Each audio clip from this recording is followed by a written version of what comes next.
आज हम पढ़ेंगे पेक्टोरल ग्रुप को। नमस्कार, आज हम पढ़ेंगे पेक्टोरल ग्रुप को। पेक्टोरल ग्रुप में आज पढ़ेंगे हम P4 को। क्लास नंबर 24 है और तारीख 6 मार्च है। पेक्टोरल ग्रुप की P4 जो मेडिसिन है, इस ग्रुप की मूल मेडिसिन में चौथे नंबर की मेडिसिन है। यूं तो कहा जाता है पेक्टोरल ग्रुप की जो फोर्थ मेडिसिन है, इस औषधि में कुछ ऐसे पौधे का समावेश होता है जिनके द्वारा प्राप्त तत्वों से लैरिंक्स जो स्वर यंत्र होता है, यहाँ पर ये अपना अनोखा प्रभाव रखती है और लैरिंक्स के आए सभी असंतुलन लक्षणों को संतुलित करने में ये सक्षम होती है। इसकी क्षमता इस पे सक्षम होती है। अगर हम बात करते हैं, यदि किसी व्यक्ति को जिनके लैरिंक्स का उपयोग अधिक होता है, तो ये कौन लोग होते हैं? जिनका काम बोलने का काम होता है, गाना गाने का काम होता है, गायन या कोई मतलब जैसे प्रोफेसर्स हैं, तो ये जहां बोलने का जहां यूज ज्यादा होता है, जैसे नेताजी लोग, अध्यापक लोग, प्राध्यापक लोग, एंकर लोग, स्पीकर लोग, रिसेप्शनिस्ट लोग, जिनको ज्यादा बात करना पड़ता है, उनसे उनके जो संतुलन मतलब लैरिंक्स के संतुलन को बनाए रखने का कार्य या उसके फंक्शनल या डिसऑर्डर के ऊपर P4 का यूज बहुत उत्तम माना जाता है और ये उसकी मेन मेडिसिन है। यह औषधि वृद्धों के श्वसन तंत्र में असंतुलन के कारण उत्पन्न हुए लक्षण जैसे सर्दी, खांसी, सूखी खांसी, बलगनी खांसी, दमा, एलर्जी आदि सभी असंतुलन को संतुलित करने की क्षमता ये रखता है। ऐसा देखा गया है कि वृद्धावस्था में श्वसन संस्थान के तंत्रिका तंत्र जो कमजोर होने लगते हैं, ऐसे में जिससे सामान्य सर्दी खांसी भी जल्दी ठीक नहीं हो पाती। इसलिए यहाँ पर P4 की उपयोगिता बहुत अधिक हो जाती है, क्योंकि P4 के द्वारा प्राप्त तत्वों के द्वारा श्वसन तंत्र की वात नाड़ियां में आई कमजोरियों को ठीक करने की अगर कोई मेडिसिन क्षमता रखता है तो ये P4 की क्षमता है।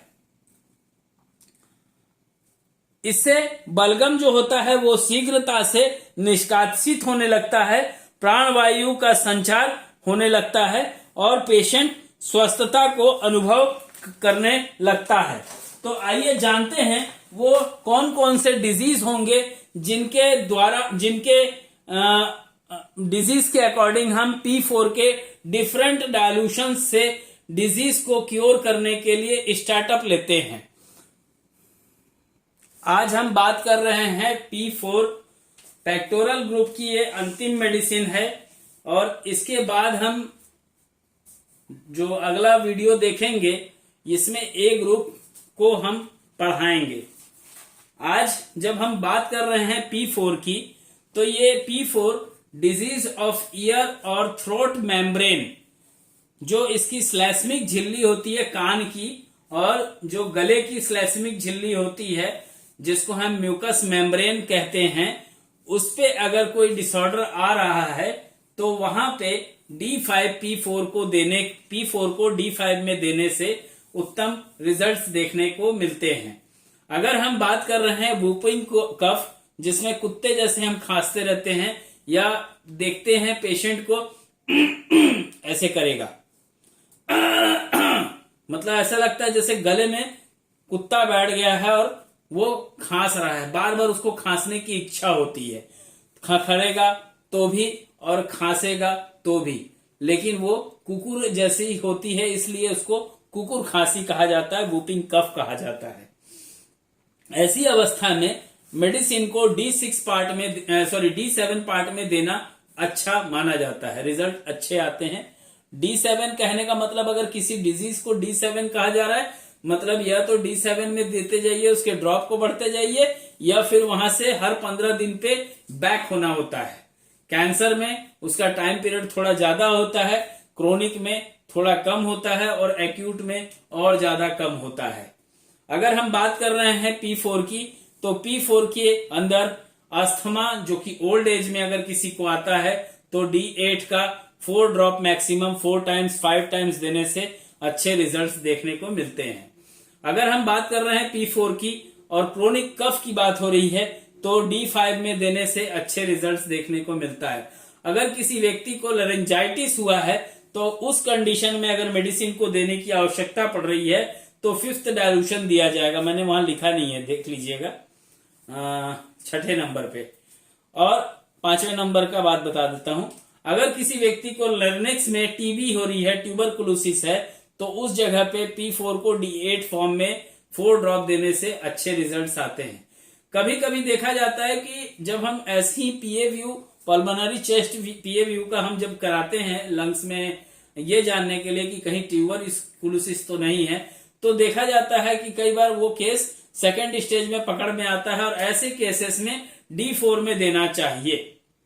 अगर बात हो रही है क्रोनिक जुकाम की, कोरेक्स की, तो उस जगह पे मेडिसिन P4 को D6 फॉर्म में देना चाहिए। अगर किसी व्यक्ति को सीरियस चेस्ट पेन हो रहा हो राइट साइड में, ध्यान रखिएगा राइट साइड में, लेफ्ट साइड में अगर दे रहा होगा तो वो हार्ट का पेन हो सकता है, एजाइना का पेन हो सकता है। इसलिए इस बात का खास ध्यान रखिएगा कि अगर राइट साइड में चेस्ट सीरियस पेन हो रहा हो तो उस जगह पे P4 मेडिसिन को D5 फॉर्म में देने से उत्तम रिजल्ट्स मिलते हैं। आप लोग को याद होगा पिछले साल या इस साल भी या 2019 से जब लास्ट में कोरोना आया और 2000 मार्च के बाद जब कोरोना आया तो कोरोना में क्या होता था, लोग बहुत बताते थे कि हमारा सूंघने की जो क्षमता है वो हमको खत्म हो गई, गंध ही नहीं आ रहा है। बड़े से बड़ा खतरनाक से खतरनाक गंध वाली चीजें उनके नाक के सामने रखने के बाद भी बंदा नहीं बता पाता था कि सर गंध किस चीज की है। या इस कंडीशन में P4 मेडिसिन जो है उसको अगर D1 फॉर्म में दिया जाए किसी व्यक्ति को तो बिल्कुल उसकी जो गंध की जो स्टेमिना होती है उसको वो बढ़ा देता है और लॉस ऑफ स्मेल का जो पावर होता है वो अपने आप दोबारा से जनरेट हो जाता है बॉडी के अंदर। अगर हम बात कर रहे हैं कफ जो है वो ट्रेकिया में जाके फंस जा रहा हो और ट्रेकिया के फंसने के वजह से प्रॉब्लम आ रही हो, वायु नली जो होती है जो लंग्स की, अगर उसके अंदर बलगम आ रहा हो तो वैसी अवस्था में P4 को D2 फॉर्म में देना अच्छा होता है, उसमें अच्छे रिजल्ट्स देखने को मिलते हैं। अगर किसी को कॉमन सर्दी है, कॉमन सर्दी में D4 में मेडिसिन देना चाहिए। D4 में मतलब आप D4 बनाए और उसमें से पेशेंट को 10 ड्रॉप QID कर दीजिए, बहुत अच्छे रिजल्ट मिलेंगे। विद इन 2 डेज के अंदर उसका जो कोल्ड होगा वो लगभग गायब हो जाएगा। अगर हम बात कर रहे हैं स्पैस्म, स्पेस्ट नहीं है,